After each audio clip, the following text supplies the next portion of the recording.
We're going to be talking about 3 games you can play with your reactive dog to help calm them down a little bit on walks.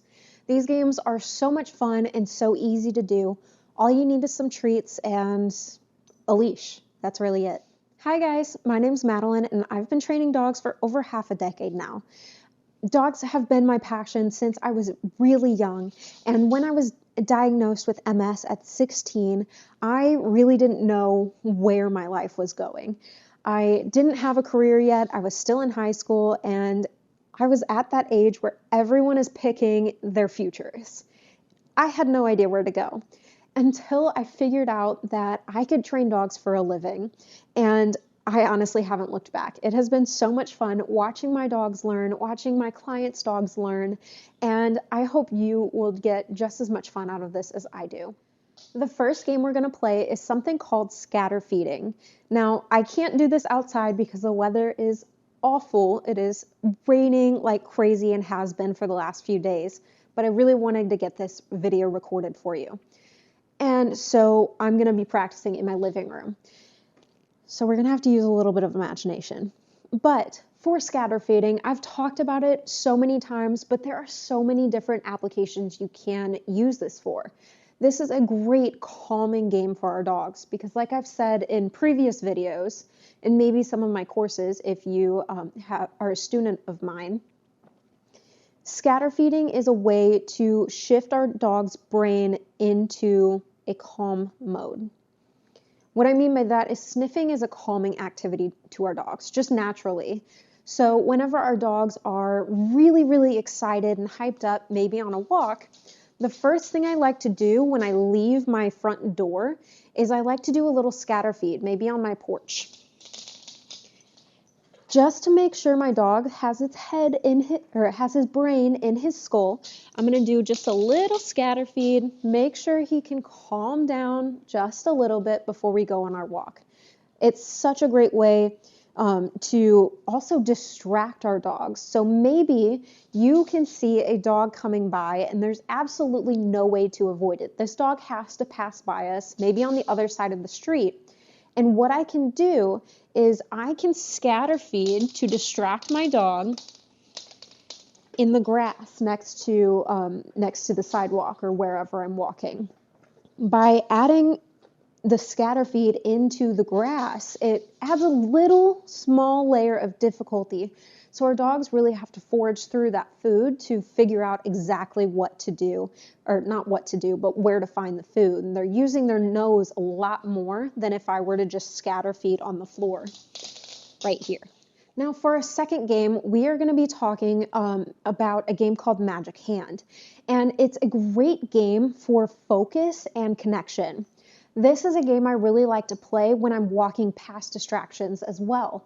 So if my dog is able to keep moving but needs some help keeping focus on me, this is a great game for that.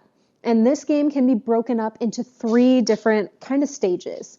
The first stage is just catch with your dog right in front of you.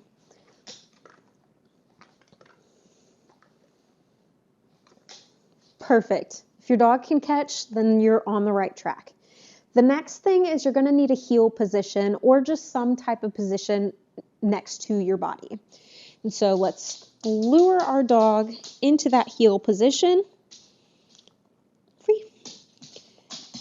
And to do that, we're just going to lure them back and in kind of like a U-turn shape. So they end up right back in heel position. Perfect.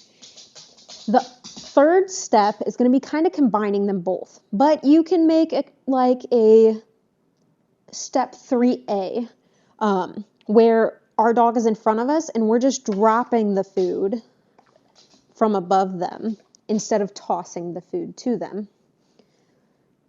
So instead of tossing, we're just dropping right in front of them.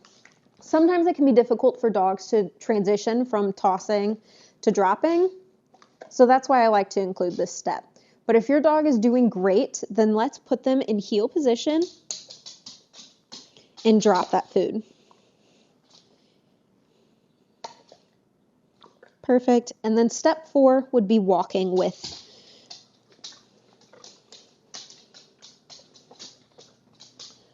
So that way you're able to walk past those distractions.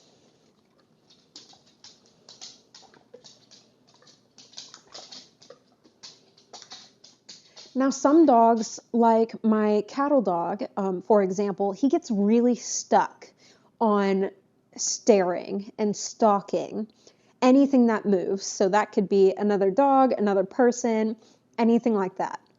And when he is stuck and can't move, and then all of a sudden gets this huge burst of reactivity, barking, lunging at the end of the leash, that's when we know that we need to teach them that movement is a way to process your emotions. And for that, I really, really love the game Figure of 8 Walking. And it's quite literally exactly as you might think. So all I'm going to do is walk with my dog in a figure of 8 pattern.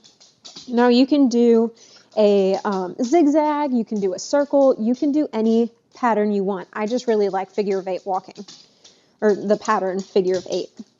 And you're going to reward your dog for moving slow and with you, or if you get a moment when they stop pulling on leash to check in on you, you're going to reward that as well. Within about 5 minutes, usually less, my dogs are calmly walking next to me. Yeah, good boy.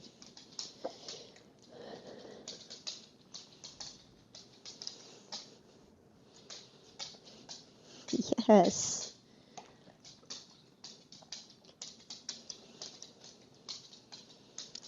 Once your dog gets really good at this, you can increase or decrease your pace.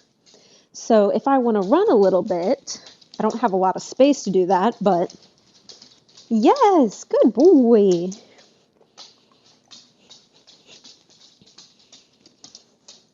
And if they switch sides, we're not going to care. All right, I'm not exactly sure what happened, but the video cut me off there. The other thing you can do is we increase the pace so you can also decrease your pace. So walking really, really slow and rewarding your dog for matching your movements. All of that is a great way to get your dog to think while moving and kind of process their emotions a little bit. If you enjoyed this video, then I know you're going to love my online course, the 3-Minute Leash Fix. It has tons of just 3-minute games that you can play with your dog to overcome leash struggles, whether it's reactivity, aggression, or just pulling on leash. I have you covered in that course. The link is in the description below, and if you have any questions, drop a comment, and I will be sure to help you guys out. Have a great day, guys. Keep on training.